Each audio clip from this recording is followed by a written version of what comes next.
অমাবস্যার শুক্রবার, exclusively on Femtech Discord server.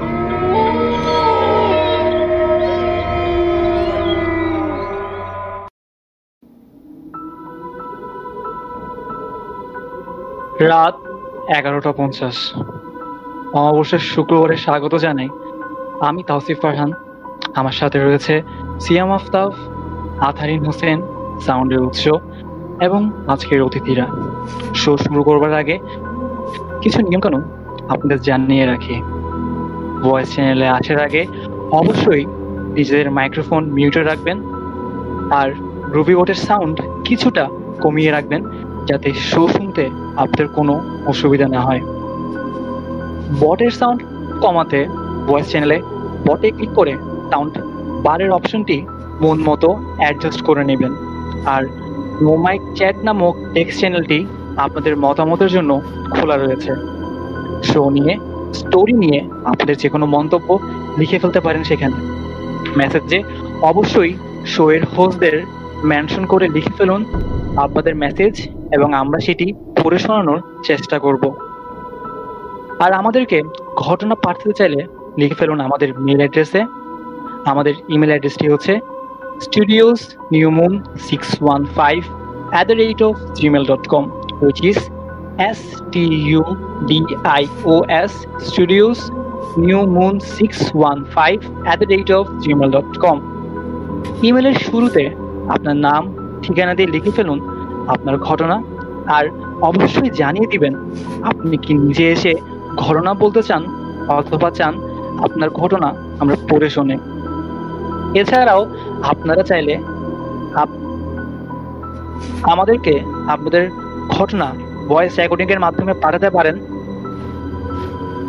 সেটি আমরা আমাদের শোতে প্লে করে শোনানোর চেষ্টা করব।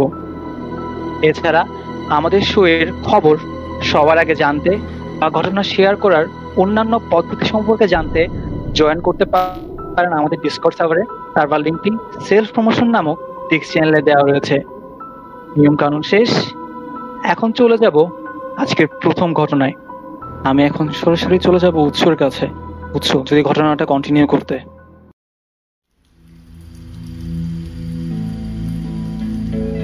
ধন্যবাদ তাসিফ।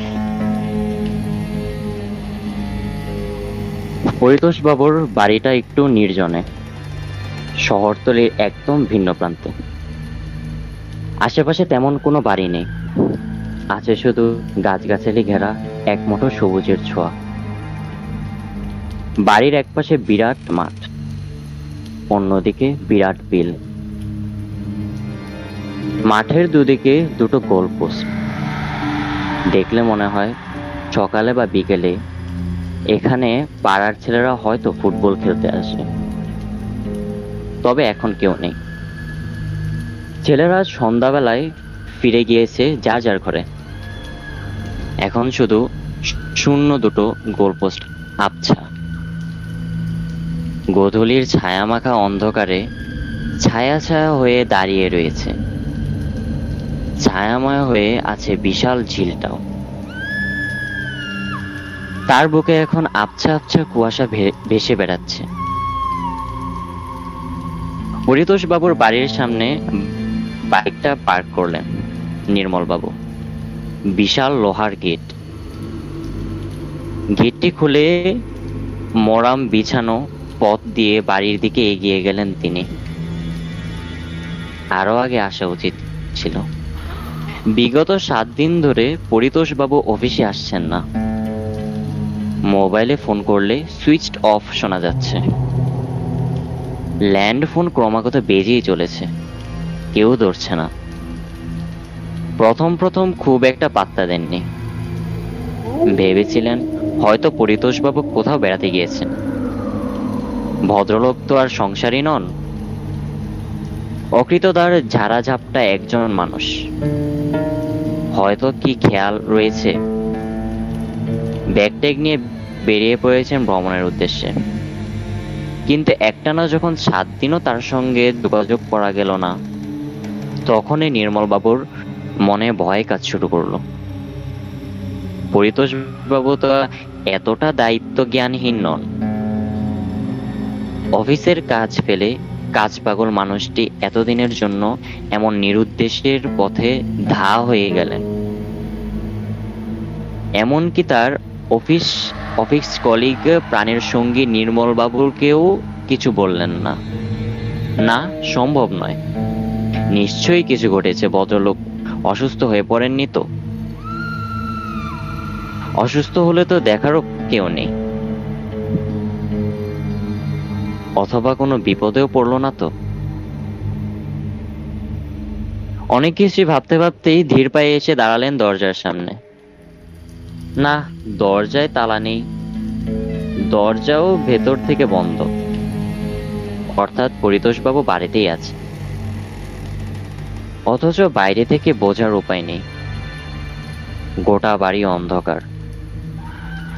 কোথাও এক ফোঁটা আলোও জ্বলছে না। ঘর অন্ধকার করে ভদ্রলোক ভেতরে করছেন কি? বিস্মিত হয়ে নির্মলবাবু ডোরবেলে হাত রাখলেন। ডোরবেল মিষ্টি সুরে বেজে উঠল। কয়েক মুহূর্তের স্তব্ধতা। পরক্ষণেই ভেতর থেকে সাড়া এলো। কে? আমি নির্মল, পরিতোষদা। গলা চড়িয়ে যখন উত্তর দেন নির্মল। নির্মল হালদার। আবার একটু নিস্তব্ধতা। তারপর উত্তর এলো, আসছি। কিছুক্ষণের অপেক্ষা। তারপরেই হুট করে খুলে গেল দরজা। পরিতোষবাবুর ছায়ামূর্তি দেখা গেল। পরনে পাঞ্জাবি পাজামা। অত্যন্ত পরিচিত দীর্ঘদেহী ও ঋজু ছায়ার তিমিত কণ্ঠস্বর শোনা গেল।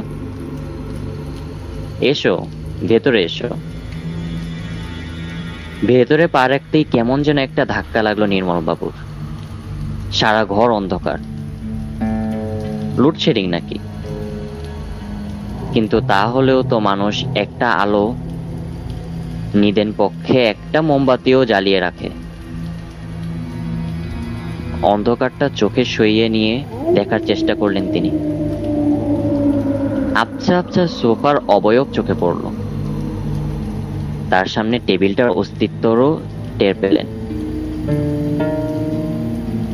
কিন্তু বাকি কিছুই বুঝে উঠতে পারছেন না।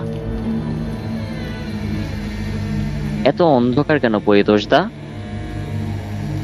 কোনো রকমে হোঁচট খেতে খেতে এগোচ্ছেন নির্মলবাবু। পরিতোষবাবু ততক্ষণে দরজা বন্ধ করে দিয়েছেন। এতক্ষণে একটা আলো রশ্মি দেখা গেল। ভদ্রলোক টর্চ জ্বেলেছেন। টর্চের আলো চোখে দেখে তিনি আরাম করে বসলেন নির্মলবাবু। কৌতূহলী হয়ে প্রশ্ন করলেন, লোডশেডিং নাকি? না না, পরিতোষবাবু এবার টর্চটা নিভিয়ে দিয়েছেন। নির্মলবাবু বিস্মিত হয়ে দেখলেন, এমন জমাটবদ্ধ অন্ধকারেও দিব্যি স্বাভাবিকভাবেই চলাফেরা করছেন তিনি। বিনা বাধায় এগিয়ে এসে বসলেন ওর মুখোমুখি। লোডশেডিং নয়, আমি আলো নিভিয়ে রেখেছি। আপনি আলো নিভিয়ে রেখেছেন কেন? বিস্ময়ে হতবাক নির্মলবাবু। কিন্তু কেন? পরিতোষবাবুর গলা যেন একটু কাঁপল। কারণ আলো থাকলেই ছায়া দেখা যায়। আমি আলো জ্বালালেই ছায়া দেখতে পাবো। বিস্ময়ের পর বিস্ময়।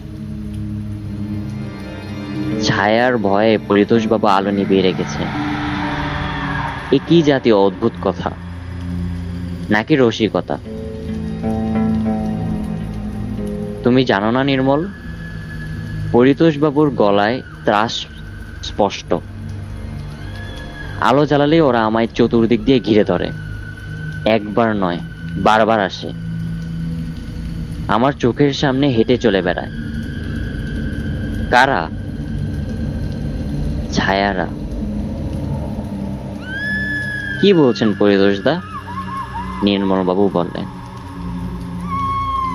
সে আমাদেরও সবার ছায়া দেখা যায়, আমরাও একে অপরের ছায়া দেখতে পাই, তাতে ক্ষতি কি? সে ছায়া নয় ভাই। তিনি একটু থেমে বললেন, কিভাবে তোমায় বোঝাবো বুঝতে পারছি না, তুমি বিশ্বাসও করবে না, কিন্তু সত্যি আমি ছায়া দেখতে পাই। কিরকম ছায়া? ধরো রাস্তা দিয়ে দুটো মানুষ যাচ্ছে, তাদের দুটো ছায়া পড়াই স্বাভাবিক, কিন্তু আমি তিনটে ছায়া দেখতে পাই। পরিতোষবাবুর কণ্ঠস্বরে শিরশিরে হিমেল অনুভূতি। দেখতে পাই ওই দুটো ছায়া তাদের দুটো ছায়ার পড়াই স্বাভাবিক, কিন্তু আমি তিনটে ছায়া দেখতে পাই। পরিতোষবাবুর কণ্ঠস্বরে শিরশিরে হিমেল অনুভূতি।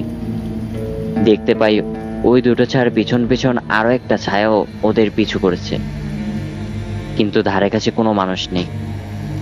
কোনো মানুষের ছায়া ওটা নয়, ছায়া শুধু অনুসরণ করে, আর যাকে অনুসরণ করে সে বাঁচে না। নির্মলবাবু বুঝতে পারলেন পরিতোষবাবু কোনো কারণে মানসিকভাবে অসুস্থ হয়ে পড়েছেন। হয়তো দিনের পর দিন নিসঙ্গতার ফলে তার মস্তিষ্ক উদ্ভট কল্পনা করছে।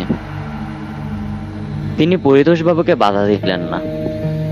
পরিতোষবাবু তখনও আত্মগতভাবে বলে চলেছেন, প্রথম আমার নিজেরই বিশ্বাস হয়নি। প্রথম যখন ঘটনাটা ঘটলো, কি ঘটলো? পরিতোষবাবু একটু থামলেন, বোধহয় কিছু ভাবছেন, অথবা নিজেকে গুছিয়ে নিলেন। তারপর বললেন, সেবার আমার অশীতি পর পিসে মশাইয়ের আচমকা সেরিব্রাল অ্যাটাক হলো। খুবই খারাপ অবস্থা। আমরা সবাই নার্সিং হোমে পালা করে রাত পাহারা দিচ্ছি। পিসে মশাইয়ের অবস্থা স্টেবল ছিল না, ভেন্টিলেটরে আছেন। কখনো একটু ভালোর দিকে যাচ্ছেন, কখনো বা চূড়ান্ত খারাপের দিকে। ডাক্তাররা কোনো গ্যারান্টি দিতে পারছেন না। ঠিক তখনই অদ্ভুত ঘটনাটা ঘটলো। কি? নির্মলবাবু কৌতূহলী হয়ে যেতে চাইলেন। আইসিইউর ঘরে তখন আমরা তিনজন ছিলাম, আমি, ডাক্তারবাবু আর শয্যাশায়ী পিসে মশাই। পরিতোষ ঢোক গিললেন। ঘরে তখন সাদা ফটফটে দেয়ালের দিকে অবাক হয়ে দেখলাম। দেয়ালের চারটে ছায়া পড়েছে, একটা আমার, একটা ডাক্তারবাবুর, একটা শুয়ে থাকা পিসে মশাই। কিন্তু চতুর্থটা কার ছায়া? ঘাড় ঘুরিয়ে দেখার চেষ্টা করলাম পিছনে কেউ আছে কিনা, কিন্তু বিশ্বাস করো, কেউ ছিল না। ওই ঘরে শুধু আমরা তিনজন। আমাদের তিনজনের ছায়াগুলো কাঁপছে, নড়ছে, কিন্তু চতুর্থটা একদম স্থির, যেন চুপ করে উত পেতে দাঁড়িয়ে রয়েছে। তারপর প্রথমে ঘটনাটা কেমন গুরুত্ব দেয়নি, ভেবেছিলাম চোখের ভুল। পরিতোষবাবুর কণ্ঠে ভয়। কিন্তু সেদিন রাত্রেই ছায়াটাকে আবার দেখলাম। আবার দেখলেন? হ্যাঁ, দেখলাম তাকে। পিসে মশাইকে নিয়ে তখনও জমে মানুষের টানাটানি চলছে। ডাক্তাররা জানিয়েছেন রাতটাও কাটে কিনা সন্দেহ। তাই সেদিন রাতে আমি আইসিইউর বাইরেই বসেছিলাম, অপেক্ষা করছিলাম অন্তিম মুহূর্তের। তখনই দেখি দেয়ালে কার যেন ছায়া। আশেপাশে কেউ নেই, কোনো মানুষই নেই, শুধু একটা ছায়া সরীসৃপের মতো চুপি চুপি পিসে মশাইয়ের ঘর থেকে বেরিয়ে এলো, দেয়াল বেয়ে চললো অন্যদিকে। মাথার উপর সার সার টিউবলাইট আচমকা দপদপিয়ে উঠল। মনে হলো যেন ভোল্টেজ বারবার ফ্লাকচুয়েট করছে। আমার বুকের ভেতরটা কেমন যেন করছিল, ভয়ে কুঁকড়ে যাচ্ছিলাম। তবু সাহসে বর করে ছায়াটার পিছু নিলাম। ছায়াটা কিন্তু থামছে না, দেয়াল বেয়ে সরীসৃপের মতো চলছে বার্নিং ওয়ার্ডের দিকে। আমিও পায়ে পায়ে বার্নিং ওয়ার্ডের সামনে গিয়ে দাঁড়ালাম। ছায়াটা আমার অস্তিত্বকে বিন্দু মাত্র পাত্তা দিল না, সোজা ঢুকে গেল বার্নিং ওয়ার্ডে। এই পর্যন্ত বলে একটু থামলেন পরিতোষবাবু, সামান্য একটু জল খেলেন। নির্মল বাবু তখন সাগরে ওর কথা শুনছেন। আশ্চর্যজনকভাবে পরদিনই আমার পিসেমশাইয়ের অবস্থান দারুণ উন্নতি ঘটল। ডাক্তার বললেন মিরাকল। আমরা সবাই স্বস্তির নিঃশ্বাস ফেললাম, কিন্তু বিস্ময়ের তখনও কিছু বাকি ছিল না। তিনি কাপা গলায় বললেন, সেদিন সকালে বুক ফাটা কান্নার আওয়াজ ভেসে এলো বার্নিং ওয়ার্ড থেকে। জিজ্ঞাসাবাদ করে জানতে পারলাম, যখন আমার পিসেমশাইয়ের সাক্ষাৎ মৃত্যুর দরজা থেকে ফিরে এসেছিলেন, ঠিক তখনই বার্নিং ওয়ার্ডের এক রোগীর মৃত্যু হয়েছে। ছায়াটা যখন বার্নিং ওয়ার্ডে ঢুকছিল তখন ঘড়ি দেখছিলাম, সময়টা ছিল ঠিক রাত 12:35। আর ঠিক 12:36 বার্নিং ওয়ার্ডের ওই রোগীর মৃত্যু হয়েছে। অথচ 5 পরিবারের এবং ডাক্তাররাও বরাবর বলেছিলেন ভদ্রলোকের মৃত্যুটা সত্যি আশ্চর্যজনক, কারণ তার অবস্থা মরে যাওয়ার মতো ছিল না, তিনি দ্রুত উন্নতিও করছিলেন। অথচ নির্মলবাবু সজোরে হেসে উঠলেন। এতেই আপনি ভয় পেয়ে গেলেন? এ তো হতেই পারে, কত রোগী এভাবে বেঁচে যাচ্ছে, কত রোগী এইভাবে মরছে। মেডিকেল জার্নালে এরকম গুচ্ছ গুচ্ছ রেফারেন্স পাওয়া যায়। না ভাই, শুধু এইটুকু নয়, পরিতোষবাবু জানালেন। এরপর আমি তাকে দেখেছি। সে কি? এবার বিস্মিত না হয়ে পারলেন না নির্মলবাবু। কোথায়? আমাদের অফিসে, সিইওর পিছনে কনফারেন্স রুমে। তিনি থমকে গেলেন। দিন 15 আগে একটা অদ্ভুত অ্যাক্সিডেন্টে মৃত্যু হয়েছে ওদের অফিসের সিইও মিস্টার জগন্নাথ কাপাডিয়ার আর ভদ্রলোক স্ত্রী পুত্র সহ লং ড্রাইভে যাচ্ছিলেন। দীঘায় যাওয়ার কথা ছিল তাদের, কিন্তু পথেই তাদের বিশাল দেহী ট্রাক গাড়িটাকে ধাক্কা মারে। অদ্ভুতভাবে মিসেস কাপাডিয়া ও তাদের ছেলের রোহন বেঁচে গিয়েছে, কিন্তু বিন্দুমাত্র আঁচড়ও লাগেনি তাদের ওই মারাত্মক অ্যাক্সিডেন্টে। তার স্ত্রী ও সন্তানের বিন্দুমাত্র গায়ে কোনো কিছু হলো না, কিন্তু মিস্টার কাপাডিয়াকে বাঁচানো যায়নি, তিনি স্পট ডেড। মনে আছে লং ড্রাইভে যাওয়ার আগে দিন মিস্টার কাপাডিয়া আমাদের সঙ্গে লাস্ট মিটিং করেছিলেন? পরিতোষবাবু বিড়বিড় করে বলেন, সেই মিটিংয়ে তুমি ছিলে, আমি ছিলাম, চেয়ারম্যান সাহেব ছিলেন, আর সিইও ছিলেন। আমরা 4 জন কথাবার্তাতেই ব্যস্ত। আচমকা আমার চোখ পড়লো দেয়ালে। যা দেখলাম তাতে আমার রক্ত হিম হয়ে গেল। দেয়ালে আমাদের 4 জনে বসে থাকার ছায়া পড়েছে, আর একটা ছায়া দাঁড়িয়ে আছে ঠিক সিইও সাহেবের চেয়ারের পেছনে, কিন্তু কোনো মানুষ নেই। সে তো পিয়ন আব্দুলের ছায়া হতে পারত, বাধা দিলেন নির্মল বাবু। ও কফি দিতে এসেছিল কনফারেন্স রুমে। না, ওটা আব্দুলের ছায়া ছিল না। পরিতোষবাবু জোর দিয়ে বললেন, আব্দুল তখনও কফি দিতে আসেননি। তাছাড়া ওর ছায়া হলে নড়াচড়া করত, কিন্তু ছায়াটা একটুও নড়েনি, স্থির ঠিক সেই ও সাহেবের পিছনে দাঁড়িয়েছিলেন, যেন ও কিছুর অপেক্ষা করছে। আমি নিশ্চিত জানতাম ও সিইও সাহেবকে নিতে এসেছে। আমি মিস্টার কাপাডিয়াকে কথাটা বলার সুযোগ খুঁজছিলাম, প্রাণপণ চেষ্টা করেছিলাম কথাটা বলার জন্য। উনি বেসমেন্টে গাড়ি পার্ক করেছিলেন।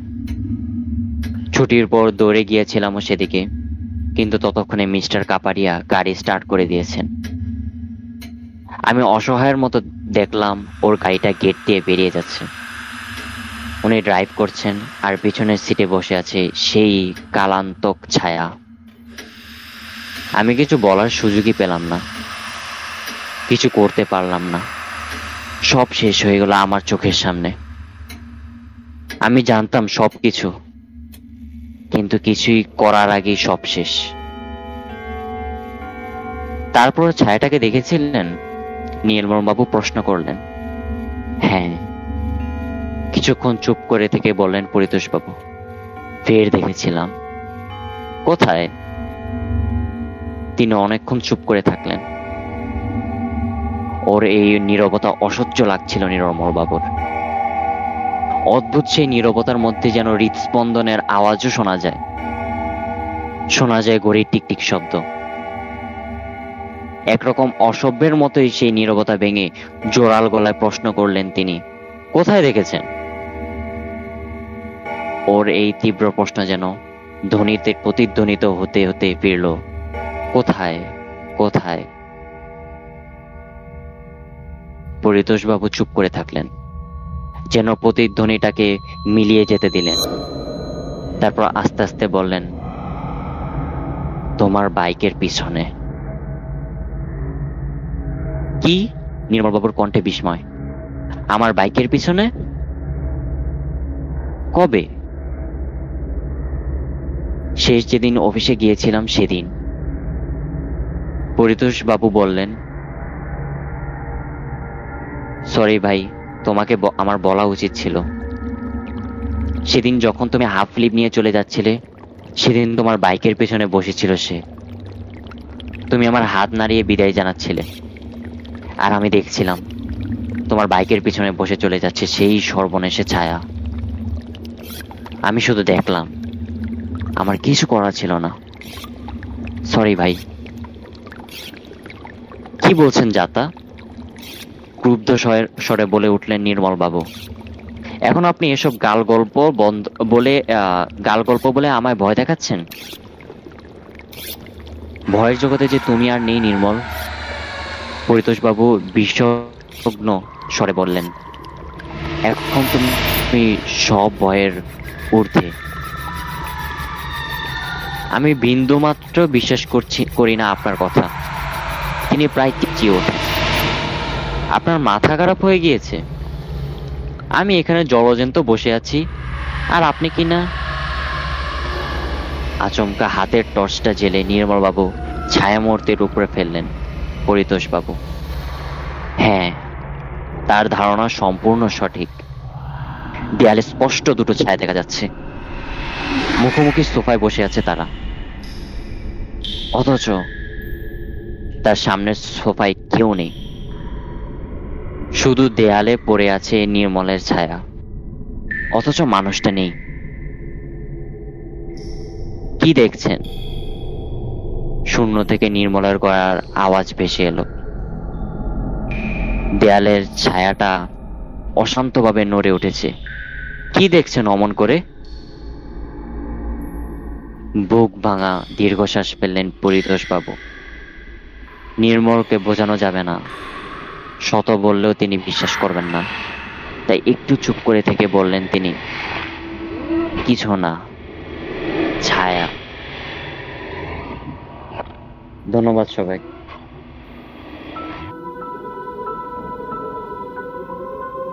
দেখা স্বাভাবিক বটে, কিন্তু নিজের ছায়ার সাথে অন্য কারো স্থির ছায়া দেখাতে নিতান্তই অস্বাভাবিক। আপনি ভেবে দেখুন, আপনি হাঁটছেন, ছায়া পড়ছে, আরেকজনের ছায়া, কিন্তু আপনি একাই হাঁটছেন। তখন আপনার অনুভূতিটা কেমন হবে? আমাদেরকে নো মাইক চ্যাটে জানাতে ভুলবেন না। ইতিমধ্যে আমাদের নো মাইক চ্যাটে অনেকগুলো কমেন্ট দেখছি। কমেন্টগুলো পড়ার জন্য আমি তৌসিফ ভাইয়াকে রিকোয়েস্ট করব। তৌসিফ ভাইয়া। Thank you Rin. সবার আগে বলে রাখবো যে যারা এখন যুক্ত আছি আমরা চ্যানেলে, আমরা সবাই কষ্ট করে মিউটেড থাকবো, এবং বটের সাউন্ড আমাদের নিজেদের মতো করে অ্যাডজাস্ট করে নিব। এবং আমাদেরকে লিখতে পারেন নো মাইক চ্যাটে, এবং লেখার সময় অবশ্যই অবশ্যই আমাদের হোস্টদের যে কোনো একজনকে অবশ্যই মেনশন করবেন, যাতে আপনাদের মেসেজগুলো আমাদের পড়তে সুবিধা হয়। আমাদেরকে অনেকে মেসেজ করছেন, এবং আরেকটা কথা বলে রাখা ভালো, সেটা হচ্ছে আমাদের কিন্তু ফেসবুক লাইভ হচ্ছে, অর্থাৎ আমাদের ফ্যামিলি যে ফেসবুক গ্রুপটি আছে সেখানেও লাইভ হচ্ছে, সেখানেও কিন্তু অনেকে কমেন্ট করছে, সেই কমেন্টগুলো পড়বো। বাট তার আগে আমাদেরকে কমেন্ট করেছেন, কমেন্ট করেছেন, bro that was really good, thank you so much. So আমি আর কথা বাড়াবো না, আমি কথা না বাড়িয়ে সরাসরি আজকের গেস্টের কাছে চলে যাব। আজকে আমাদের সাথে একজন গেস্ট আছেন, যিনি আজকে আমাদেরকে ঘটনা বলবেন। মিশাল, তুমি কি আমাকে শুনতে পাচ্ছ? জি তৌসিফ ভাই, আমি আপনাকে শুনতে পাচ্ছি। আর কণ্ঠ কি ক্লিয়ার? হ্যাঁ, শোনা যাচ্ছে। সরাসরি তোমার ঘটনায় চলে যায়। তো আমার ঘটনাটা ছিল আমার না, মূলত আমার দাদির ঘটনা। তো এটা 2011 সালের ঘটনা। যখন আমি তার কাছ থেকে এই ঘটনাটা শুনি, তখন সে বলেছিল, তখন তার মূল বক্তব্যে চলে যায়। সে তখন নতুন বিয়ে করে আমার শাশুড়ির সংসারে এসেছিল, এবং তার লাইফটা খুবই হ্যাপিলি ভাবে যাচ্ছিল। ওই সময়গুলোতে সে মোটামুটি ভালোভাবে কাটাচ্ছিল। কিন্তু ঘটনা হচ্ছে, সে যখন বিয়ে করার 1 কি 2 মাসের মাথায় তার সাথে একটা খুবই ভয়ানক ঘটনা হয়েছে, যেটা তার লাইফে একটা বড় ধরনের ছাপ এঁকে দিয়ে গেছে। তো সে আমাদের গ্রামে তখনকার সময়ের one of the most beautiful উইমেনদের মধ্যে একজন করতো।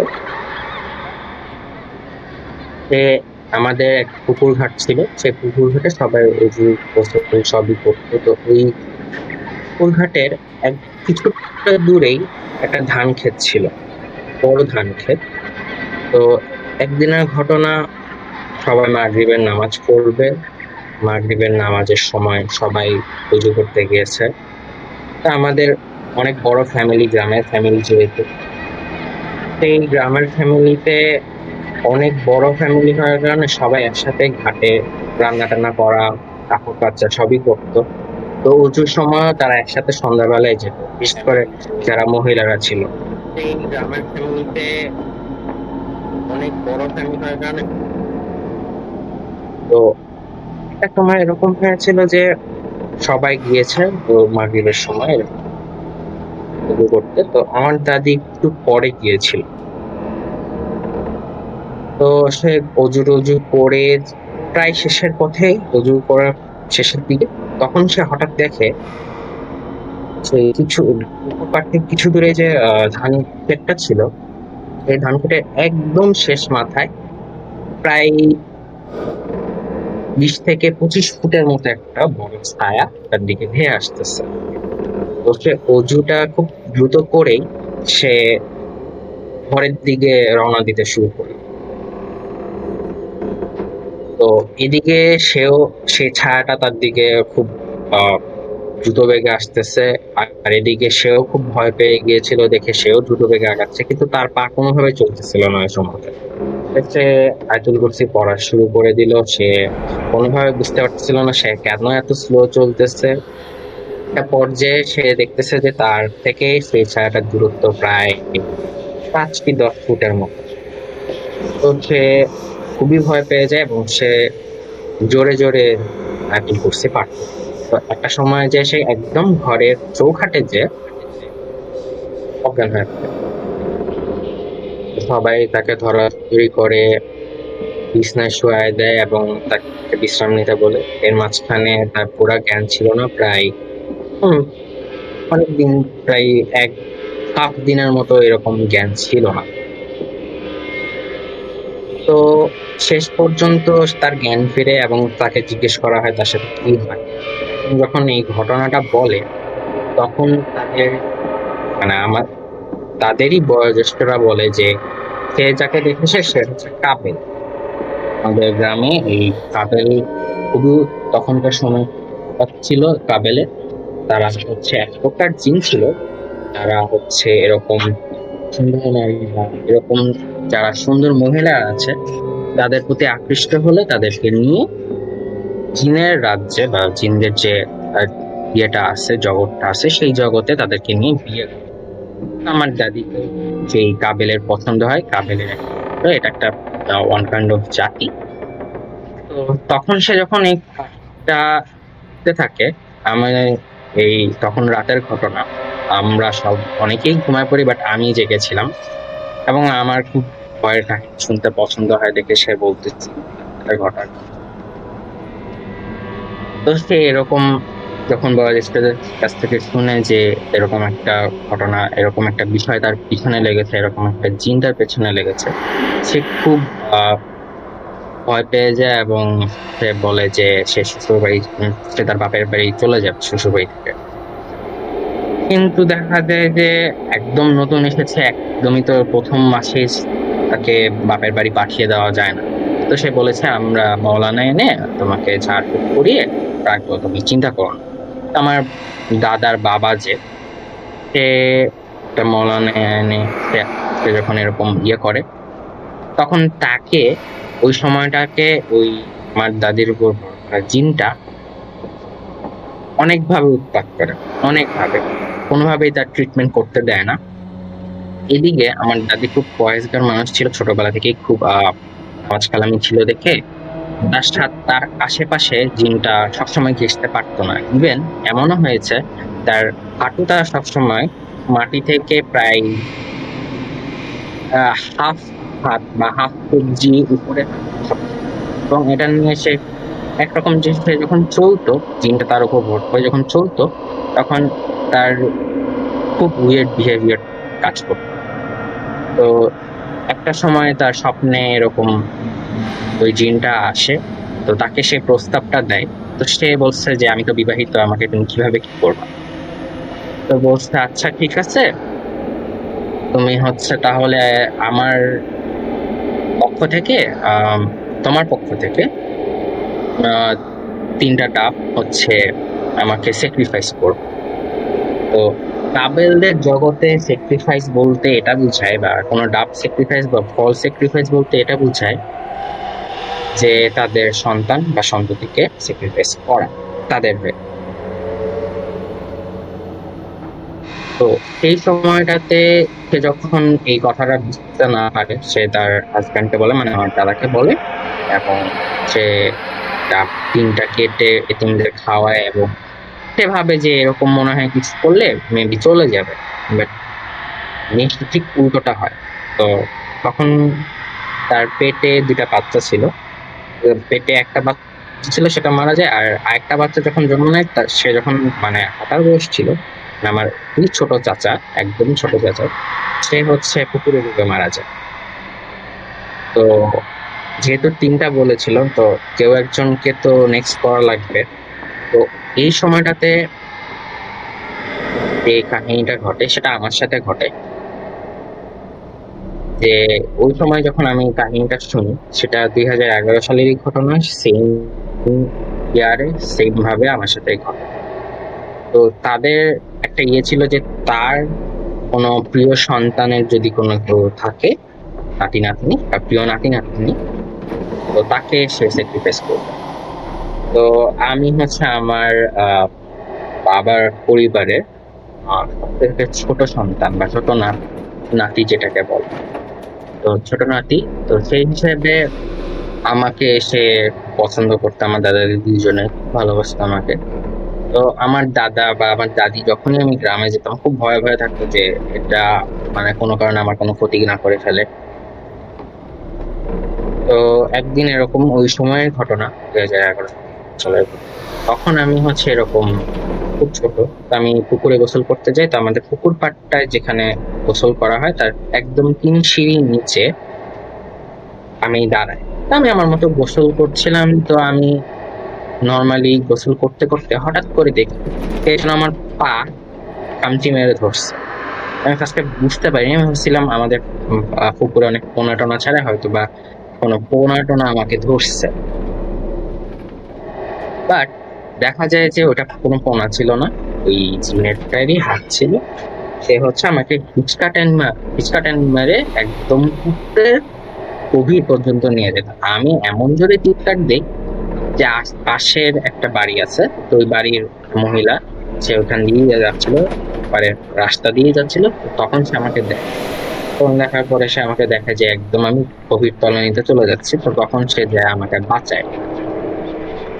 ওই পর থেকে ঘটনাটা আমার সাথে করতে থাকে, আমি বিভিন্ন স্বপ্ন দেখি, খুব বাজে বাজে স্বপ্ন দেখি, আমার সাথে অনেক weird ঘটনা ঘটে। তো আমার দাদি ওই সময় ওই বছরেই মারা যায়, তো তার আগে আমাকে আমার বাবাকে বলে যায় যে আমার সাথে যদি কোনো খারাপ কিছু করতে না দেয়। তো ওই কাবিলদের জগতের যারা একজন ছিল, যে ওয়ান অফ দেম, তার একটা স্পেশালিটি ছিল যে সে মুসলমান ছিল এবং সে আমার দাদিকে কোনো ধরনের হার্ম করতে পারতো না, জাস্ট ফর সে সবসময় উজু অবস্থায় থাকতো এবং সে সবসময় কোরআন শরীফ পড়তো, এবং সে ইভেন যখন এরকম নামাজ পড়তো আমার দাদি, তখন তার পাশে বসে নামাজ পড়তো, এবং সে যখন কোরআন শরীফ পড়তো আমাদের গ্রামের আশেপাশের গাছগাছালির তাল গাছটাতে, সব থেকে উঁচু তাল গাছটাতে সে উঠে কোরআন শরীফ পড়তো। তো এক সময় এরকম সে বলছে যে তোমার কাউকে যদি আমি স্যাক্রিফাইস না পাই, দুজনকে তো করেছি, আরেকজনকে যদি না পাই তাহলে আমি তাকে হার্ট করবো না, বাট আমি তাকে কোনো না কোনো ভাবে ওয়ার্নিং দিয়ে যাব। তো সেখানের পর থেকে আমি এখন পর্যন্ত অনেক শিকার হয়েছি এবং আমার সাথে অনেক ঘটনাই ঘটে। তবে এই ঘটনাটা আমার দাদি এবং আমার সাথে ঘটা one of the most terrifying ঘটনার মধ্যে এক। তো এই আমার ঘটনাটা এখানেই শেষ করছি। আশা করি আপনাদের সবাই আমার ঘটনাটা ভালো লেগেছে। ধন্যবাদ মিশা ভাইয়া আমাদের সাথে এত আপনার একটা সুন্দর ঘটনা শেয়ার করার জন্য। এরকম জিনভূতের ঘটনা আমরা প্রায় অনেক সময় শুনে থাকি। আসলে এই ঘটনাটা অনেক ভয় পাবার মতোই ছিল। এবার কিছু কমেন্টস পড়ার জন্য আমি শ্যাম ভাইয়ের কাছে চলে যাব। শ্যাম ভাইয়া। ধন্যবাদ রিন। আমি আমার লিসনারদের কাছে ক্ষমা প্রার্থী। আমার ইন্টারনেটের যথেষ্ট সমস্যার কারণে আমি আজকে অতটুকু পার্টিসিপেন্টসে থাকতে পারছি না যতটুকুতে থাকা দরকার ছিল। তবে আমি কিছু মেসেজে চলে যাব। আমাদের কাছে মেসেজ আসছে, রিউক মেসেজ করেছে, জোস ছিল এক কথায় সেই। অরিফ মাহমুদ লিখেছে স্টোরিটা অনেক স্পুকি ছিল। রিউক আবারও লিখেছে জোস ছিল, খুব অনেক ভালো হয়েছে, অসংখ্য ধন্যবাদ। আর নোমাই চ্যাটে আছে আমাদেরকে যে কোনো কিছু জানানোর জন্য আপনাদেরকে জানিয়ে রাখি, যাতে হচ্ছে আপনারা আমাদের হোস্টদের অন্তত যে কোনো একজন বা মাল্টিপল হোস্ট থেকে মেনশন করে আপনি জানিয়ে দিতে পারেন আপনার মতামত। আপনার মতামতগুলো আমরা স্টোরির মাঝখানে সময়গুলোতে পড়ে নেব। এছাড়াও যদি আমাদের কোনো ঘটনা শেয়ার করতে চান তাহলে অবশ্যই আমাদেরকে ইমেল করতে পারেন। আমাদের ইমেল অ্যাড্রেসটি হচ্ছে studiosnewmoon615@gmail.com। আমি আবারও বলছি, স্টুডিওস STUDIOS newmoon615@gmail.com। সেখানে আপনার নাম ঠিকানা সহ লিখে ফেলুন আপনার ঘটনা, যেখানে আপনি আমাদেরকে জানাতে পারেন আপনি কি ঘটনা নিজে এসে বলতে চান, অথবা আপনি চান আপনার ঘটনাটা আমরা পড়ে শোনাই, অথবা আপনাদের সুবিধার্থে আপনারা আমাদেরকে রেকর্ড করে পাঠিয়ে দিতে পারেন আপনাদের ঘটনা। এছাড়াও অন্যান্য যে কোনো ধরনের পদ্ধতি জানতে, আমাদের ঘটনা পাঠানোর বিভিন্ন ধরনের পদ্ধতি জানতে জয়েন করতে পারেন আমাদের ডিসকর্ড সার্ভারে। আমাদের ডিসকর্ড সার্ভারের লিঙ্কটি হচ্ছে সেলফ প্রমোশন নামক টেক্সট চ্যানেলে দেওয়া রয়েছে, সেখানে জানাতে পারেন। আর আমাদের শো ব্যাপারে যে কোনো কিছু জানাতে অবশ্যই চ্যাট অপশনটিতে খোলা রয়েছে। এখন আমরা পরবর্তী ঘটনা চলে যাবো। আমাদের পরবর্তী ঘটনাটি আমাদেরকে জানাতে আসছে বা শোনাতে আসছে আমাদের কথারে ট্রেন।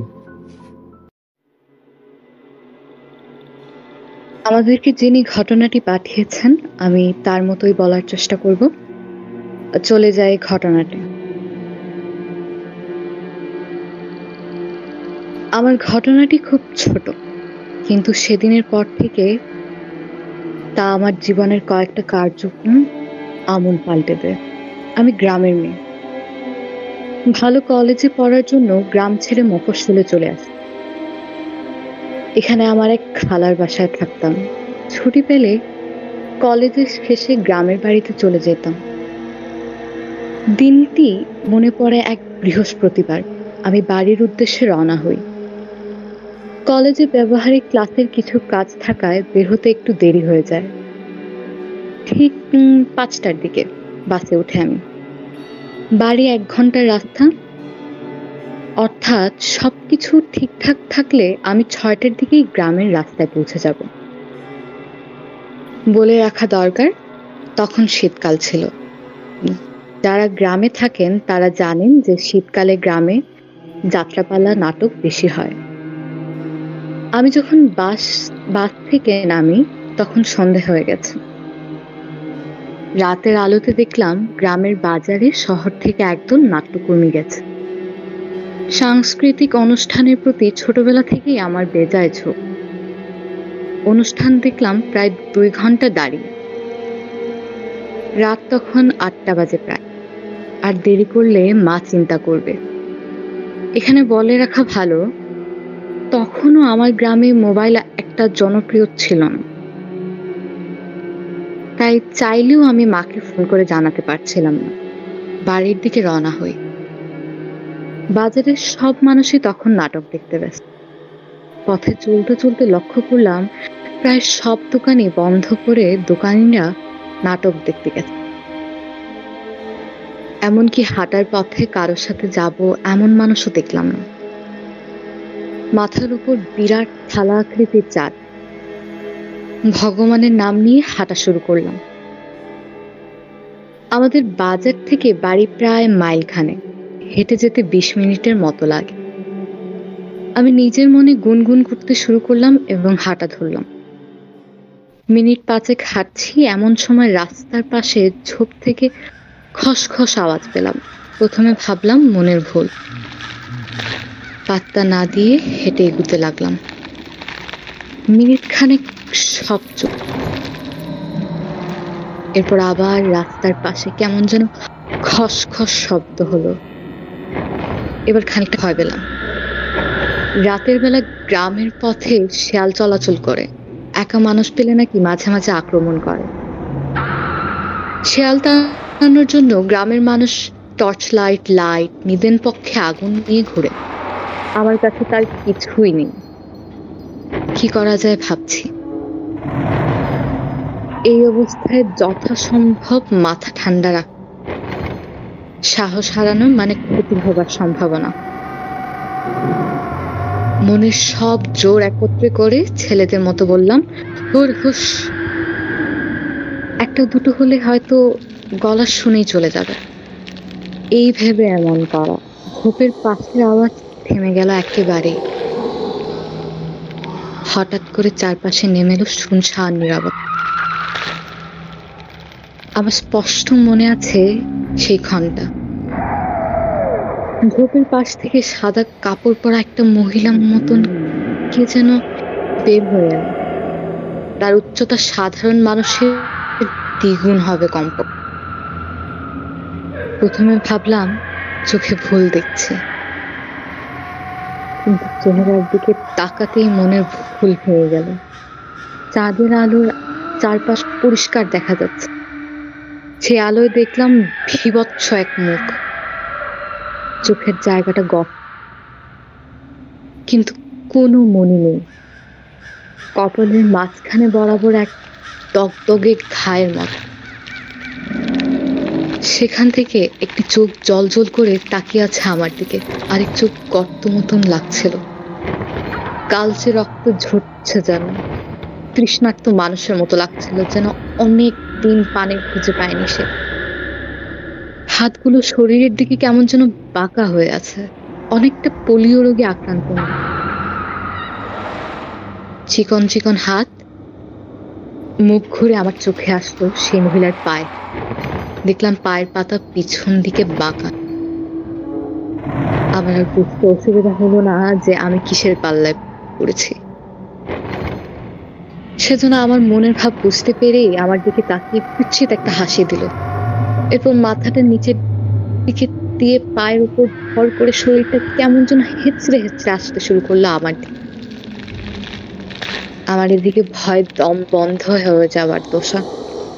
প্রাণ পূরণের চেষ্টা করছি, ভগবানের নাম নিচ্ছি, কারণ মা বলতো এসব আশেপাশে আসলে বা উপস্থিতি টের পেলে ঠাকুরের নাম ধরতে হয়। কিন্তু অজানা এক ভয়ে আমার তখন বেহুশ হবার অবস্থা, চিৎকার করার শক্তিও যেন হারিয়ে ফেলেছি। নিজেকে বাঁচানোর কোনো আশা দেখছিলাম না। মহিলাটা এগিয়ে এসে এক হাতে আমাকে ধরতে যাবে, ঠিক তখনই আমাকে আশ্চর্য করে দিয়ে বড় এক শ্বাসের একটা আওয়াজ করে ছিটকে পিছিয়ে গেল সেই মহিলা। আমি কিছু বুঝতে পারলাম না। পরক্ষণে দেখলাম সেই মহিলা আতঙ্কিত হয়ে আমার গলার কাছে ঠাকুরের নাম লেখা যজ্ঞপুবিতের দিকে তাকিয়ে আছে। ঘটনা বুঝতে পারার আমার 2 সেকেন্ড সময় লাগে। আমি ব্রাহ্মণ জাতির। বুঝতে পারলাম ভগবানের নাম দেখে সে আমাকে ধরতে পারছে না। মনে মনে মাকে ধন্যবাদ দিলাম। মা বলতো ছোটবেলায় একবার আমাকে নাকি ভূতে এসেছিল নিয়ে যেতে। তারপর থেকে আমার গলায় এই যজ্ঞ প্রতীকটা থাকে। আমি কখনো খুলতাম না। এই ফাঁকে হাতটা দূরে কিছু মানুষের আসার আওয়াজ শুনলাম। তাকিয়ে দেখলাম হাতে টর্চ লাইট নিয়ে কার যেন আসা হচ্ছে।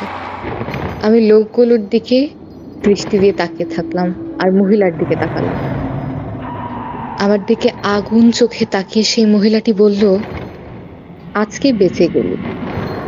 এই বলে ঠিক যেভাবে এসেছিল সেভাবেই অন্ধকারে মিলিয়ে গেল সে। আমি আর সহ্য করতে পারছিলাম না, জ্ঞান হারালাম। যতদূর শুনেছিলাম বাজার থেকে নাটক দেখে ফেরার পথে কিছু লোক আমাকে রাত্রে পেয়ে সেই রাতে বাসায় পৌঁছে দেয়। আমি প্রায় 4-5 দিন অচেতন অবস্থায় বাসায় পড়েছিলাম। সেই সময় নাকি প্রতি রাতেই আমাদের চালে প্রচুর পরিমাণ ঢিলের আওয়াজ হতো। কে বা কারা এক নাগাড়ে ঢিল দিত। বাড়ির পাশে বাগানে গাছপালার ভাঙার শব্দ পাওয়া যেত। আমি এই সময় খুব দুর্বল হয়ে পড়েছিলাম। আমার স্বাস্থ্য ফিরে আসতে প্রায় 2 মাস সময় লেগেছিল। ধন্যবাদ। ধন্যবাদ রিন, এত সুন্দর একটা ঘটনা আমাদেরকে বলার জন্য। মাঝে মাঝে আমরা এমন কিছু ঘটনার শিকার হই, এমন কিছু শিকার হই যা আসলে হাজার চিন্তার পরেও কখনো ব্যাখ্যা করা যায় না। আর এমন একটি ঘটনা এইমাত্র শুনলাম রিনের কাছ থেকে। আমাদেরকে কিন্তু এরই মাঝে অনেকেই নোমাইক চ্যাটে মেসেজ পাঠিয়েছেন। আমি সিএম ভাইকে অনুরোধ করব সেই মেসেজগুলো পড়ে দেওয়ার জন্য। সিএম ভাইয়া। আমাদের কাছে বেশ কিছু মেসেজ দেখা যাচ্ছে। আমাদের মেহেক মেসেজ করেছে, আমাদের আরিফ মোহাম্মদ মেসেজ করেছে, এছাড়া বিবেক, রাজা,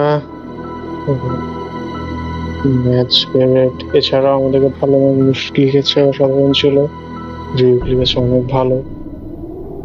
ম্যাচ পেরেট আবার লিখেছে, I'm new here in the show, if you introduce yourself. অবশ্যই আপনি অবশ্যই শুনতে পাচ্ছেন। অবশ্য শুক্রবার, আশা করি শুনতে থাকলে বাকিটা আপনার জানা হবে। আর আপনাদেরকে জানিয়ে রাখি, যারাই ভয়েস চ্যানেলে আসছেন সবাই যাতে নিজেদের মাইক্রোফোন মিউটে রাখেন, যাতে বাকিদের শুনতে সুবিধা হয়। এছাড়াও খেয়াল রাখবেন যাতে আপনারা গ্রুভি বটটিকে সাউন্ড আপনাদের পরিমাণ মতো কমিয়ে রাখেন, যাতে প্রেজেন্টারদের আপনার গলা শুনতে কোনো অসুবিধা না হয়। আমাদেরকে মেসেজ করতে চাইলে লিখে ফেলতে পারেন নোমাই চ্যাটে, যেখানে অবশ্যই আপনারা হোস্টদেরকে মেনশন করে জানিয়ে দেবেন আপনাদের মতামত এবং আমরা সেটি পড়ে শোনাব। আমাদের পরবর্তী ঘটনার জন্য আমরা চলে যাব তাওসিফ ফারহানের কাছে। Tausif, thank you so much Siam ভাইয়া, আমাকে ঘটনা শেয়ার করার সুযোগ করে দেওয়ার জন্য।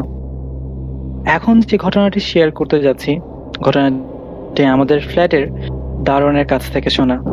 উনি আমাকে যেভাবে ঘটনাটি বলেছেন, আমিও ওনার মতো করে আপনাদের কাছে তুলে ধরার চেষ্টা করছি। এই ঘটনাটি আজ থেকে 7 বছর আগে।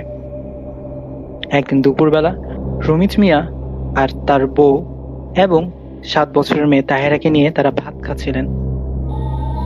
ঠিক তখনই খবর আসে যে রমিজ মিয়ার চাচা মারা গেছেন। রমিজ মিয়া খবর শুনে তার বাড়ির উদ্দেশ্যে রওনা হলেন। রমিজ মিয়ার বাড়ি ছিল তার বসত ভিটা থেকে 5 কি 6 কিলোমিটার দূরে। তাই তিনি বউ আর মেয়েকে নিয়ে একটা ভ্যান গাড়িতে তুলে দেন এবং তিনি সাইকেল চালিয়ে যাচ্ছিলেন। গ্রামের কাঁচা রাস্তা, তার উপর বর্ষাকাল হয়, রাস্তায় অনেক জায়গায় কাদা জমেছিল। প্রায় 1 ঘন্টা পর গিয়ে তিনি সে জায়গায় পৌঁছান। গোসল, তারপর জানাজা শেষে আসরের নামাজের পর লাশকে কবর দিতে নিয়ে যাওয়ার সময় তাহেরা ওর বাবা রমিজের কাছে বায়না ধরে যে সেও কবর দেখতে যাবে। মেয়ের কথায় না করে দিয়ে রমিজ বলে, তুমি ছোট মেয়ে, তুমি সেখানে যেতে পারবে না, বা তুমি সেখানে গিয়ে কি বা করবে। তবে তার মেয়ে বড্ড জিদ্দি, সে যাবে বলেছে তো যাবেই। অনেক কান্নাকাটি করার পর রমিজ মিয়া তাহেরাকে নিয়ে যেতে রাজি হয়। তবে তিনি বলেন যে সে যেন সবসময় তার মামার সাথেই থাকে। তাহেরা রাজি হয়ে যায়।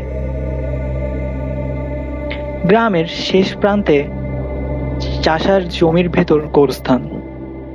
গোরস্থানটির চারদিকে কোনো দেওয়াল নেই কোনো সীমানাও।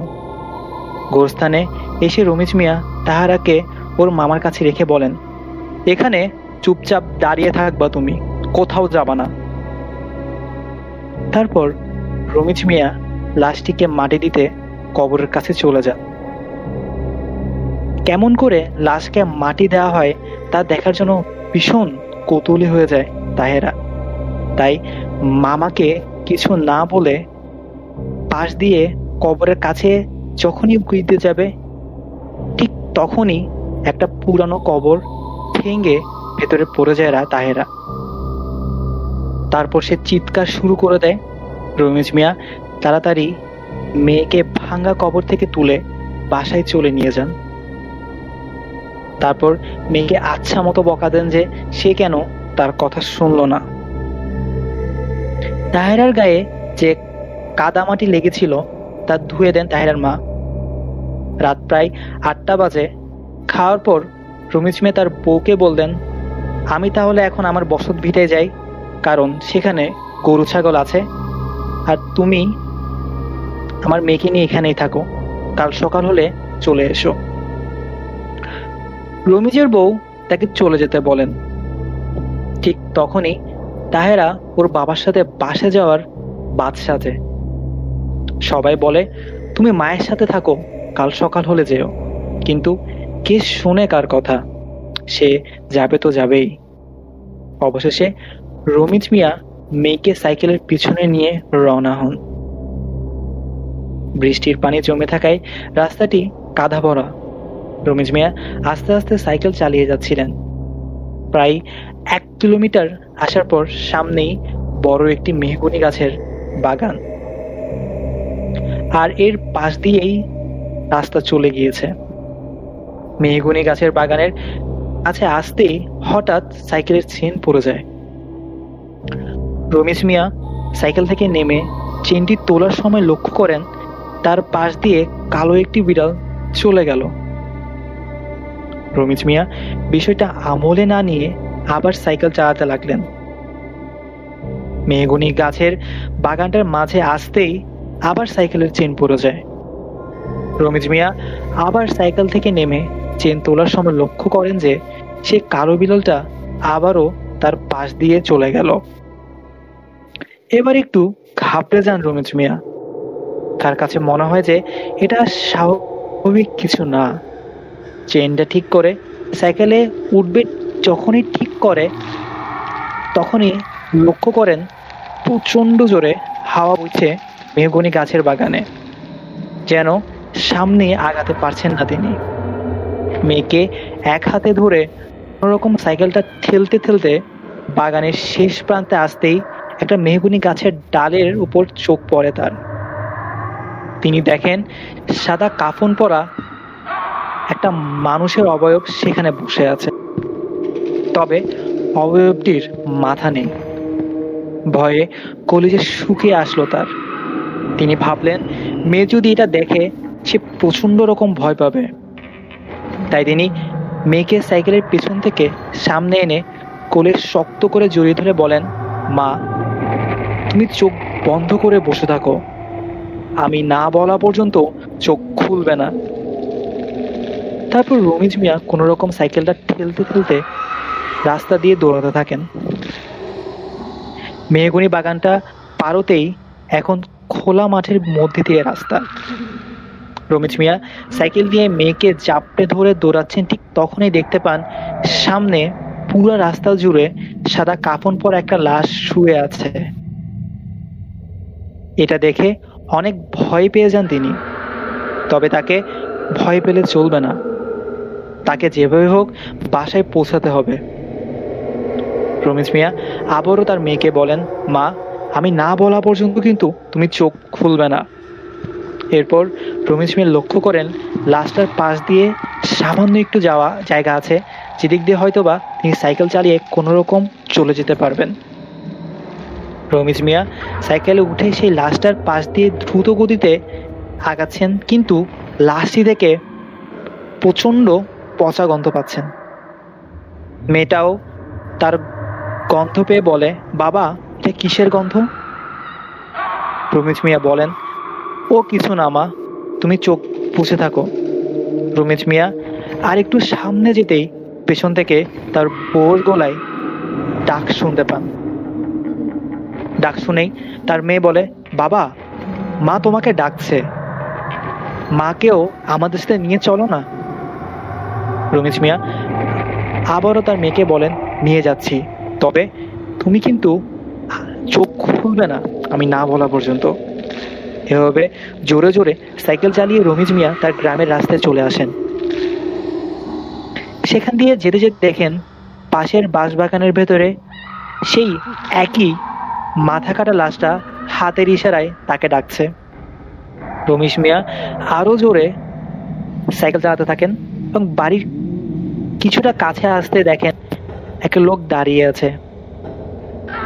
তাকে দেখে যেন তিনি প্রাণ ফিরে পেলেন। তাড়াতাড়ি লোকটার কাছে চলে যান এবং তাকে তার বাসা পর্যন্ত এগিয়ে দিয়ে আসতে বলেন। পথে লোকটাকে রমিজ মিয়া ঘটনা বলেন এবং লোকটা বলে, আমি তো মাঝে মধ্যেই অনেক রাতে এ পথ দিয়ে যাই, তবে কোনোদিন তো কোনো কিছু দেখিনি, হয়তো লাশ কবর দিয়ে এসেছেন তাই এমনটা মনে হচ্ছে আপনার। এ কথা বলেই বাড়ি পর্যন্ত এগিয়ে দেয় লোকটা। ঘরে ঢুকেই রমিজ মিয়া লক্ষ্য করেন তার মেয়ের গায়ে থেকে সেই পচা গন্ধটি বেরোচ্ছে। তিনি ভাবেন হয়তো কবরের ভিতর পড়ে যাওয়ার কারণে এমনটা হয়েছে। রমিজ মিয়া তার মেয়ের জামা খুলে দিয়ে তিনি বলেন যে গোসল করে আসতে। বাবার কথা মতো তাহেরা জামা খুলতেই মেঝেতে ছোট্ট একটি হাড়ের টুকরা পড়ে যায়। হাড়ের টুকরো দেখে সেটি হাতে নিয়ে রমিজ মিয়া বলেন, মা, তুমি এই টুকরোটি কোথায় পেলে?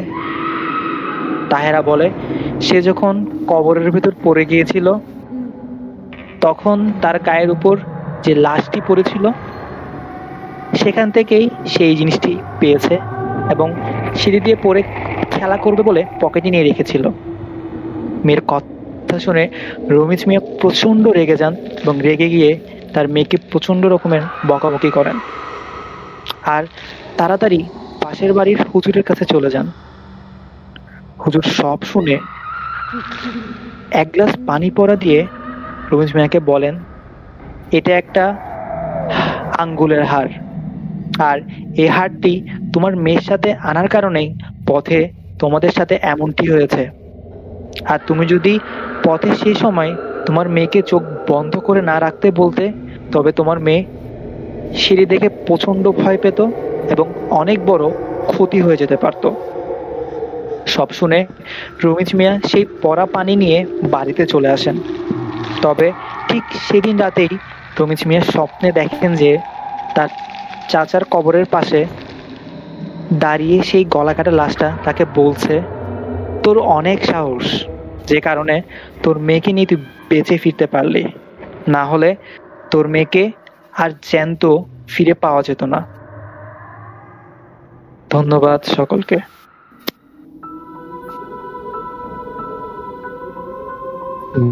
ধন্যবাদ তাসির। বাচ্চাদের নিয়ে কথা বলতে গেলে এটাই প্রথমে মাথায় আসে। বাচ্চাদের জন্য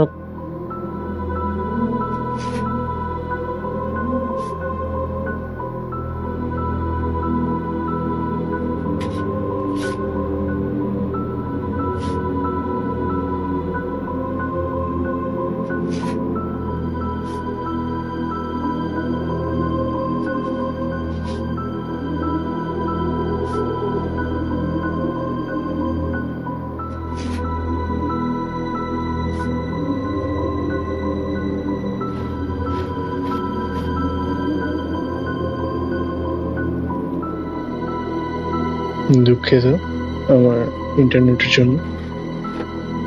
যা বলছিলাম, নিজের ভয় কাটানো হয়তো এক ব্যাপার, কিন্তু সাথে যদি আর কারো ভয় কাটানো থাকে, একটি ছোট্ট বাচ্চা যাকে সামলানোর দায়িত্ব আপনার নিজের, তাকে ভয় থেকে বাঁচাতে আপনি কি না করতে চাইবেন। ভেবে দেখুন, কোন এক রাতে কোনো ছোট বাচ্চাকে নিয়ে হেঁটে চলেছেন, কারো দিকে তাকা দেখিয়ে যদি কারো মাথায় দেখতে না পান, আগে কি নিজের ভয় সামলাবেন নাকি পাশের ছোট্ট বাচ্চাটিকে ভয় পাওয়া থেকে আটকাবেন? এমন কোনো ঘটনা থাকলে আমাদেরকে লিখে পাঠাতে পারেন। আর এই ঘটনা নিয়ে যদি কোনো কিছু জানার থাকে আমাদেরকে লিখে ফেলতে পারেন নো মাইক চ্যাটে। নো মাইক চ্যাটে অবশ্যই আমাদের পোস্টে যে কোনো একজনকে মেনশন করে জানিয়ে দেবেন আপনার মতামত, আর আমরা সেটি পড়ে শোনার চেষ্টা করব। আমাদের আজকের দিনে শেষ ঘটনার জন্য আমি চলে যাব আথারিনের কাছে। রিন,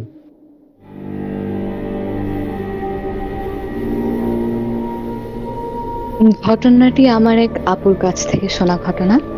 আমি তার মতোই বলার চেষ্টা করব। চলে যাচ্ছে মূল ঘটনায়। আজ থেকে প্রায় 5 বছর আগের ঘটনা। ঢাকা বিভাগের সাভার জেলার খুব বড় নামী বিশ্ববিদ্যালয়ে আমি তখন অনার্স পড়ছি, জিওগ্রাফি ডিপার্টমেন্টে। তখন আমার সাথে পরিচয় হয় একটি আপুর, মুক্তি আপু তার নাম। মেয়েটা চুপচাপ, কেমন যেন হঠাৎ হঠাৎ হেসে ওঠে, তবুও লক্ষ্মী খুব। তবে সে আমার সাথে ছাড়া আর কারোর সাথে কথা বলে না, আর ক্লাসেও আসে না। আমরা জিওগ্রাফি প্র্যাকটিক্যাল ক্লাসের জন্য বেশ কয়েকজন মিলে অন্য জেলার ইউনিভার্সিটিতে যেতাম, আর ফাইনাল পরীক্ষার চাপ ছিল বলেই আমরা সেই জায়গা থেকে এসে পরীক্ষা দিব ঠিক করি। কিন্তু থাকবো কোথায়? জানতে পারলাম বাকি যে 8 জন ছিল তারা ক্যাম্পাসের বাইরে একটা মেস ভাড়া করে থাকতে শুরু করলো, অথচ আমাকে তারা কিছু জানায়। হয়তো তারা আমার সাথে মিশতে পারছে না, কারণ আমি খুব একটা বেশি পড়াশোনার বাইরে কারোর সাথে মিশতাম বা বেশি কথাবার্তার মধ্যে থাকতাম না। আমি পড়াশোনার মধ্যেই সব সময়টা দিতাম। তবু আমার কাছে ব্যাপারটা খারাপই লাগলো, তাই আমি আর আপু ভাবলাম দুজন মিলে মেস ভাড়া করে থাকবো। আপু বলল আমি একটা জায়গা চিনি, ক্যাম্পাস পেরিয়ে মাত্র 10 মিনিট। মুক্তি আপার পরিচিত একটা জায়গা নির্ধারিত হলো, তাই দ্বিতীয় চিন্তা করলাম না। ঘরটা জীর্ণ শীর্ণ, আলাদা কিন্তু শান্তি। যে বুড়ো মানুষের কাছ থেকে ভাড়াটা নেওয়া, তিনি বলেছিলেন তালামারা ঘরগুলো যাতে না খুলি। আমরা দুজন ঢুকি, সবকিছু ঠিক, কিন্তু বাংলোর শেষে একটা ঘরে তালা দেয়া। কৌতূহলবশত এক তালা মোচড়ে আমি তালাটা খুলে ফেলি। হালকা কেঁপে উঠেছিলাম ভয়, বুড়োটা পরে বকবে ভেবে তালাটা অতুরতেই রেখে চলে আসি। বাইরে হেঁটে বাসায় ঢোকার পর দেখি দুটো বাচ্চা মেয়ে পেছন ঘুরে বসে আছে। ওরা ঘুরে ঢুকলো কিভাবে? আমি ওদের ডাকলাম, ওরা আমার দিকে তাকালো না। দরজার সামনে থেকে দুটো মেয়ে দুই দিকে দুই পাশে চলে গেল। আমার ভয় হতে শুরু করলো। এরা কারা? এরা ঢুকলো কখন? এদিকে তালাটা উপর দেখলাম একটা লাল কাপড় দেয়া। তালাটা দেখতে ভয়ঙ্কর লাগছে। এটা দেখে আমার সারা শরীর কাঁটা দিয়ে উঠলো। মুক্তি আপাকে ডাকলাম, মুক্তি আপা এটা দেখো তো কি। সেও বেশ অবাক হলো। আমার শরীর খারাপ করতে শুরু করলো, মাথা ঝিমঝিম করছে। ভাবলাম সকালে উঠে দেখবো ব্যাপারটা, এখন রুমে যাই। বুড়োকে বলার পর বুড়ো যেন বোবা হয়ে গেল, এরপর কিছু না বলেই চলে গেল। পরে খেয়াল করলাম আমাদের রান্না করার কোনো জিনিস ছিল না, তাই স্টেশন ছেড়ে কিছু দূরে একটা বাজারের দিকে গেলাম। বাজারপাতি কিনে আনলাম। প্রায় 10টা বেজে গেল। তারপর কাজ ছেড়ে সেখান থেকে ক্যাম্পাসে চলে আসলাম। ফিরতে ফিরতে বিকাল 5টা হয়ে গেল। বাড়ি গিয়ে মনে পড়লো বুড়ো আসবে বলেছিল বিকালে এসে যা যা জায়গা পরিষ্কার করা লাগবে তা করে দিয়ে যাবে, কিন্তু সে আসলো না। পরিষ্কারটা নিজেই করতে হলো। এভাবে 5 দিন কেটে গেল। প্রতিদিনকার মতো আমার ক্লাস শেষে বাড়ি ফিরছি। মুক্তি আপা বলল, তানিয়া আমরা 6 দিন হয় মাংস খাইনি, একটু মাংস কিনে নিয়ে আসা যাক। সবকিছু ভেবে খুব অল্প মাংস নিলাম, আর গল্প করতে করতে আমরা বাড়ির দিকে আসছি। সন্ধে হয়ে গেছে। বাড়ির দিকে ঢুকতেই প্রায় 70 বয়সের মধ্যে একজন বয়স্ক মহিলা সাদা কাপড় পরে দাঁড়িয়ে আছে আমাদের বাড়ির গেটের সামনে। ভাবলাম কি ব্যাপার, এই ভোর সন্ধ্যাবেলায় এই মহিলা কোত্থেকে আসলো। আমরা যখন গেট দিয়ে ঢুকছি তখন মহিলাটা হেসে উঠল, কতদিন মুরগি খাই না, মুরগির কলিজা আর রক্ত আমার ভীষণ ভাল লাগে রে, আমাকে একটু দিয়ে দে না, একটু মুরগি খাই। কি বলছে এই মহিলা? আমি আর মুক্তি আপা চুপচাপ শক্ত ঘরে ঢুকে গেলাম। আমি রাত 12টা-1টা অবধি সব পড়াশোনা শেষ করি, আর সেদিনও সবকিছু শেষ করে বসে পড়ি। শুরু করছি তখন রাত 9টা হবে, আর মুক্তি আপা মুরগির মাংসটা পরিষ্কার করছে। চুলার সামনে একটা জানালা ছিল, কিন্তু সেটা লাগানোর জন্য কোনো ব্যবস্থা ছিল না, বিড়াল ঢুকে যেত অনায়াসে। আর আমরা বাইরের যে ঘরটা খেতে বসতাম তার পেছনে ছিল একটা সেগুন কাঠ বাগান। হঠাৎ একটা বিড়াল রান্নাঘরে থেকে চিৎকার করে মিউ মিউ করা শুরু করলো। আমি দেখতে গেলাম। গিয়ে চোখের পলকে দেখলাম মুক্তি আপা কাঁচা মাংস চিবিয়ে খাচ্ছে। অভিশপ্ত দানবরা 100 বছর পর প্রাণীর দেহ পেলে যেভাবে কামড় দিয়ে খায় সেভাবে। আমার দিকে লাল চোখে ফিরিয়ে তাকিয়ে হাসি দিল আপা। যখন জ্ঞান ফিরল দেখলাম আপা পাশে বসে মাথায় হাত বোলাচ্ছেন। হঠাৎ তাকে দেখে একটু ভয় পেয়ে গেলাম, কিন্তু কিছু জিজ্ঞেস করলাম না। সে বলল, তানিয়া মাংসটা ধুয়ে রেখেছি, রান্না করবি না? রান্নাঘরে গেলাম, দুজনে রান্নাও করলাম, কিন্তু মনের ভিতর চাপা ভয় কাজ করতেই থাকলো। মুক্তি আপাকে বারবার আঁচড় চোখে দেখতে থাকলাম, কারণ আমি নিজের চোখের সামনে আপাকে কাঁচা মাংস খেতে দেখেছি। এ আমি কিছুতেই ভুলতে পারবো না। ভাত আর মাংস নিয়ে খেতে বসলাম। হঠাৎ কানে আসলো কান্নার আওয়াজ। কে যেন কাঁদছে। আমি মুক্তি আপার দিকে তাকালাম, সেও আমার দিকে তাকালো, তারপর কান্নাটা বন্ধ হয়ে গেল। ঠিক হয়ে খেতে শুরু করলাম, এমন সময় আবার বাচ্চার কান্না। মনে হলো আমাদের বাড়ির বাইরে একসাথে অন্তত 10 থেকে 12 জন মেয়ে কাঁদছে। তারপর দূর থেকে কুকুর কান্নার আওয়াজ শুরু হলো। কিছুক্ষণ কেটে গেল, নিস্তব্ধ। মুক্তি আপা শুয়ে পড়ছে, আমার ঘুম আসলো না। আধ ঘন্টা পরে আমার চোখটা একটু লেগে এসেছে, ভয়ে আমি নিশ্চুপ। এমন সময় মুক্তি আপা খাটের উপর দাঁড়িয়ে পুরো চুল খোলা মাথাকে এদিক ওদিক চারিদিকে পাগলের মতো ঘোরাতে শুরু করলো। আমি বুঝতে পারলাম না এটা কি হচ্ছে আমার সাথে, কেন হচ্ছে। আমি আপাকে জোরে বললাম, আপা কি হয়েছে তোমার? আপা খাট থেকে নামলো, নেমে ঘরের দরজা খুলে ছুটে বাইরে বাগানের দিকে গেল। আমি তখন ভয় পাগলের মতো কাঁদছি। ছুটে গেলাম আবার পিছনে, কিন্তু বাইরে কেউ নেই। আমি বারবার চিৎকার করলাম, মুক্তি আপা, মুক্তি আপা, কিন্তু বাইরের থেকে কোনো আওয়াজ আসলো না। তারপর দেখলাম ঘরের ভেতর থেকে একজন আমাকে ডাকছে শান্ত গলায়, তানিয়া ঘরে আসো। সারা শরীর তখন আচমকা বিদ্যুৎ প্রবাহ বয়ে যাচ্ছে আমার। আমি ঘরের দিকে তাকাতেই দেখছি দেয়ালে রক্ত আর প্যান থেকে কাঁচা মাংস ঝুলছে। ঘরের বিছানায় মুক্তি আপা বসে নাড়ি বুড়ি হাতে নিয়ে বসে আছেন। এসব দেখে আমার গা পুরো পাথরের মতো শক্ত হয়ে গেল। আমি কোন দিকে যাব ঠিক বুঝলাম না। আমি ঘরের দিকে যাব এমন সময় শুনলাম বাগানের দিক দিয়ে কে যেন ডাকছে, তানিয়া বাগানে আয়। আমি কোন দিক দিয়ে যাব? আমি বাগানে যাব না ঘরের দিকে যাব? ঘরে দেখতে পাচ্ছি মুক্তি আপা বসে আছে, আমাকে ডাকছে। আর বাগানের দিকে শুনতে পাচ্ছি মুক্তি আপার আওয়াজ আসছে। আমি ছুটে বাগানের দিকে গেলাম, ঠিক করলাম এক্ষুনি বাড়ি ছেড়ে পালিয়ে যাব। বাগানের দিকে গিয়ে দেখি একটা বড় সেগুন গাছ, আর সেই গাছের উপর মুক্তি আপা বসা।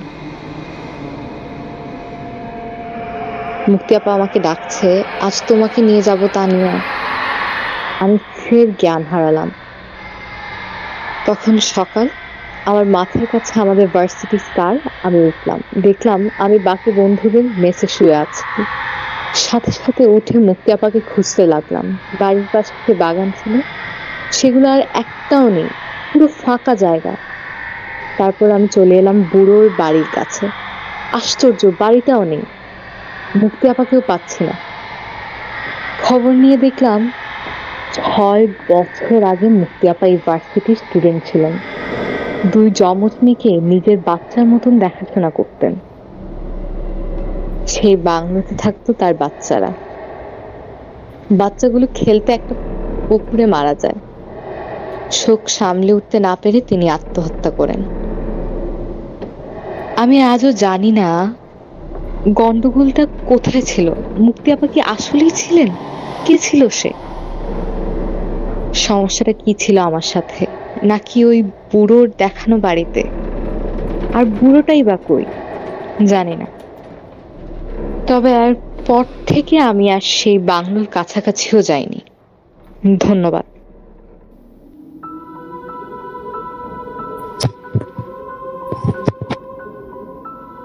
ধন্যবাদ আথাবি। অমীমাংসিত গল্প। কেউ একজন ছিল বা ছিল না, মনের কল্পনা কি বাস্তবতা। একই জায়গা থেকে একই মানুষ, কিন্তু 2টা আলাদা রকম রূপ নিয়ে যদি আপনাকে ডাকতে থাকে কেমন হয়? অথচ যে মানুষটি 6 বছর আগে মারা গিয়েছিল।